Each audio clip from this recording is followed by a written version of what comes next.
প্রিয় শিক্ষার্থী বন্ধুরা, তো আজকে আমরা তোমাদের দ্বিতীয় যে পাঠটা আছে এই পাঠটা আলোচনা করবো। দেখো, যে সৃজনশীল প্রশ্নটা তোমাদেরকে দিয়েছি, আশা করি তোমরা বাসায় চেষ্টা করেছ এটা বাড়ির কাজ হিসাবে, তারপর আমার সাথে মিলিয়ে নেবে।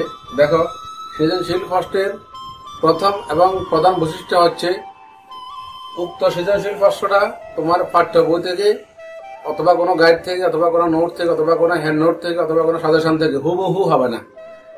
অর্থাৎ তোমার নিজের যে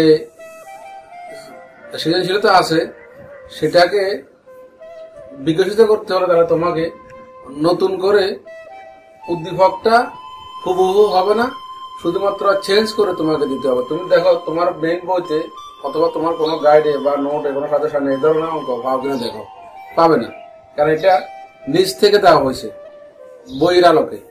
তো ঠিক আছে, আমরা দেখো এই অঙ্কটা আমরা সমাধান করে নিই।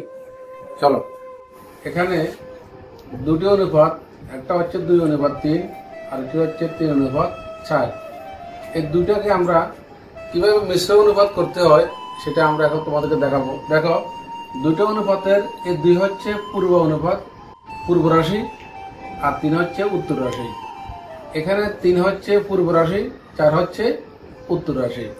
মিশ্র অনুপাত করতে হলে দেখো, পূর্ব রাশির সাথে পূর্ব রাশি গুণ করা হয়, উত্তর রাশির সাথে উত্তর রাশি গুণ করা হয়।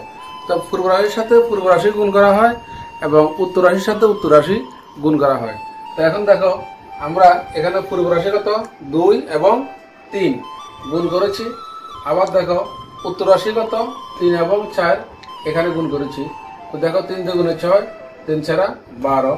এখন আমরা এটা ডাইরেক্ট কাটাকাটি করলে আমরা পারি 6 1 6 6 2 12। তো তোমাদের একটু বেগে করে দেখা দিলাম, 1 গুণ 6 6 1 6, 2 গুণ 6 6 2 12। এখানে আমরা 6 6 কেটে দিলাম আর থাকে 1:2। অর্থাৎ এই দুটি অনুপাতের যে মিশ্র অনুপাতটি হলো 1:2। আশা করি তোমরা প্রশ্নটা বুঝতে পেরেছ। এবার দেখো, খ প্রশ্নে বলা হয়েছে সংখ্যা দুটির অনুপাত হচ্ছে 8:6 এবং তাদের যোগফল হচ্ছে 560। এখন আমরা দুটি সংখ্যা বের করতে হলে কিভাবে করছি দেখো, দেওয়া আছে সংখ্যা দুটির অনুপাত 8:6 এবং সংখ্যা দুটির যোগফল 560। ধরি সংখ্যা দুটি 8 ক ও 6 ক। প্রশ্নমতে 8 ক যোগ 6 ক সমান 560। যেহেতু দুটার যোগফল বলা হচ্ছে কত 560। এখন দেখো, 8 আর 6 কত 14 ক 560। তো আমরা কটা এখানে রেখেছি, 14কে ভাগ করলে 7 14 56, শূন্যটা আছে 40। তাহলে দেখো, এবারে সংখ্যা দুটি তাহলে একটা 8 ক হলে 8 গুণ 40 সমান 4 32 320 এবং 6 ক সমান 6 গুণ 40 সমান 240, 7 24। আবার দেখো, এই দুটা সংখ্যা যোগ করলে ঠিক 560 হবে। তার মানে এভাবেই তোমার সৃজনশীল প্রশ্নের ক্ষয় উত্তরটা আমরা পেয়ে গেলাম। আশা করি তোমরা সৃজনশীল প্রশ্ন খটা ইনশাল্লাহ বুঝেছ। তোমরা নিজে নিজে অন্য স্টাইলে যে অঙ্কগুলো আছে সেগুলো তোমরা ট্রাই করবে। প্রথম কম্পিউটার অনুপাত দ্বিতীয় কম্পিউটার 8:7 এবং প্রথম কম্পিউটারের দাম দেওয়া আছে 40,000 টাকা। ধরি দ্বিতীয় কম্পিউটারের দাম ক টাকা। শর্ত মতে এ হচ্ছে প্রথম কম্পিউটার, দ্বিতীয় কম্পিউটার, প্রথম কম্পিউটার, দ্বিতীয় কম্পিউটার। তাহলে প্রথমটা উপরে, দ্বিতীয়টা নিচে, এবার 40,000 টাকা উপরে, কটা নিচে। এখন আমরা 8 গুণন করলাম। দেখো, 8-এর সাথে ক গুণ করলাম 8 গুণন, আর 7-এর সাথে 40,000 টাকা গুণ করলাম। কটা রেখে দিলাম, 8কে ভাগ করে এখানে নিয়ে আসলাম। তাহলে এখানে আমাদের কত হয় 5 8 40, 0 1টা 2টা 3টা আর 3টা শূন্য। তাহলে 5,000কে 7 দিয়ে গুণ করলে 5 7 35, 0 1টা 2টা 3টা, তাহলে 35,000 টাকা। এখানে যে শর্ত দেওয়া হয়েছে, দাম বেড়ে যাওয়ার কারণে দ্বিতীয় কম্পিউটারের দাম আরো 5,000 টাকা বেড়ে গেছে। তাহলে দ্বিতীয় কম্পিউটারের দাম হবে 5,000 টাকা সহ। তাহলে এখানে হচ্ছে 35,000 টাকা যোগ 5,000 সমান হচ্ছে 40,000 টাকা। তাহলে দেখো, প্রথম কম্পিউটার অনুপাত দ্বিতীয় কম্পিউটারের যে দামটা হচ্ছে 40,000 অনুপাত 40,000, অর্থাৎ 40,000 দিয়ে কাটাকাটি করলে 1 হয়ে যায় এখানেও 1 এখানেও 1, অর্থাৎ অনুপাতটি হচ্ছে একক অনুপাত। তার মানে আমরা পুরোটা সমস্যা এখানে বুঝে গেলাম।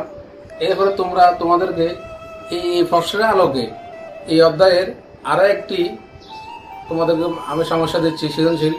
তোমরা এটা বাড়িতে বসে বসে করবে এবং এই প্রশ্নটির উত্তর আমার ইউটিউব যে বিডি স্কুল আছে, বিডি স্কুলের কমেন্ট বক্সে তোমরা লিখে দিবে উত্তরগুলো কত পেয়েছ, কত পেয়েছ, কত পেয়েছ।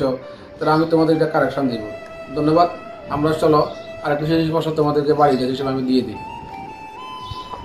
দেখো, আমাদের যে দ্বিতীয় সৃজনশীলটা 1 নম্বর উদ্দীপক হচ্ছে একটি বিদ্যালয়ে ছাত্র ও ছাত্রীর অনুপাত 8:10 এবং ওই বিদ্যালয়ের ছাত্র সংখ্যা 480 জন। উদ্দীপক 2, দুটি বইয়ের মূল্যের অনুপাত 25:13 এবং প্রথম বইয়ের মূল্য 200 টাকা। ক 8/2/1 এবং 50/2/1 রাশি দুটিতে কোন ধরনের অনুপাত বিদ্যমান? অর্থাৎ তোমার গুরু অনুপাত, লঘু অনুপাত, একক অনুপাত, মিশ্র অনুপাত, কোন ধরনের অনুপাত এখানে আছে তোমরা সেটা বের করবা। কেমন? খ 1 নং উদ্দীপকের আলোকে ওই বিদ্যালয়ের ছাত্রী সংখ্যা বের করবা আগের নিয়মে। আর গ দেখো, প্রথম বই ও দ্বিতীয় বইয়ের মূল্যের অনুপাত শতকরা কত অংশ। অর্থাৎ এখানে তোমরা আগে প্রথম বইয়ের যে মূল্য দেওয়া আছে এখানে দ্বিতীয় বইয়ের মূল্য বের করবা এবং সেটা তোমরা পঞ্চম শ্রেণীতে শতকরা কিভাবে করে তোমরা শিখে আসছো এবং বের করে আমাদের যে ইউটিউবের কমেন্ট আছে এই কমেন্টে তোমরা উত্তরটা বসাবা। কত পেয়েছ, কতে কত পেয়েছ এবং গতে কত পেয়েছ। আশা করি উত্তরটা বসালে আমি বুঝবো যে তোমরা পড়ালেখা ভালো করে করতেছ। ধন্যবাদ সবাইকে।